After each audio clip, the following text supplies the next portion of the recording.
பிரியமானவர்களை, இன்றைக்கு கூட நம்முடைய குடும்பத்துல யாராவது பின்வாங்கி போயிருக்கலாம். ஒரு காலத்துல ஜெபித்தவங்க, ஒரு காலத்துல ஆண்டவருக்காக எழும்பி பிரகாசித்தவங்க. குறிப்பா பாத்தீங்கன்னா லாக்டவுன் முன்பாக நிறைய ஆக்டிவா ஊழியத்துல இருந்தவங்கெல்லாம் அதுக்கு பிறகு நிறைய பேர் சோர்ந்து போயிட்டாங்க, சர்ச்சுக்கு போறதில்ல என்கிற ஒரு குற்றச்சாட்டு வந்து கொண்டே இருக்கிறது.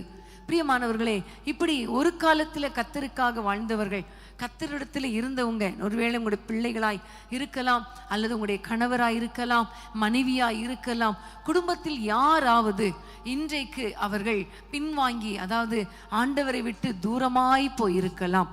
பைபிள் வாசிக்கிறது இல்லை, ஜெபிக்கிறது இல்லை, ஒண்ணுமே செய்யறது இல்லை, ஆலயத்துக்கு போறதில்ல, இப்படி ஏதோ ஒரு விதத்துல வாழ்ந்து கொண்டிருக்கிறார்கள் என்கிற ஒரு சூழ்நிலையில இருந்தா அது நிமித்தம் நீங்க வேதனையோடு கூட இருக்கலாம்.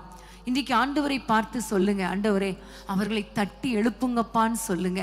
கண்டிப்பா ஆண்டவர் தட்டி எழுப்புவார். ஏனென்றால் அன்றைக்கு மரித்து போன ஒரு வாலிபனை லூக்கா 7ஆம் அதிகாரம் 11ஆம் வசனத்திலிருந்து நம்ம பார்க்கும் பொழுது, மரித்து போன ஒரு வாலிபனை பாடையில் வைத்து தூக்கி கொண்டு போகும் பொழுது இயேசு அந்த பாடையை தொட்டார், வாலிபனை தொட்டார், வாலிபனை எழுந்திரு என்று சொன்னார்.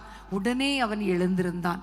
பாருங்க, மரித்து போன நிலைமையில, ஜீவனற்ற நிலைமையில இருந்த அந்த வாலிபனை கர்த்தர் தொட்ட உடனே அவன் எழும்பினான் என்று பார்க்கிறோம்.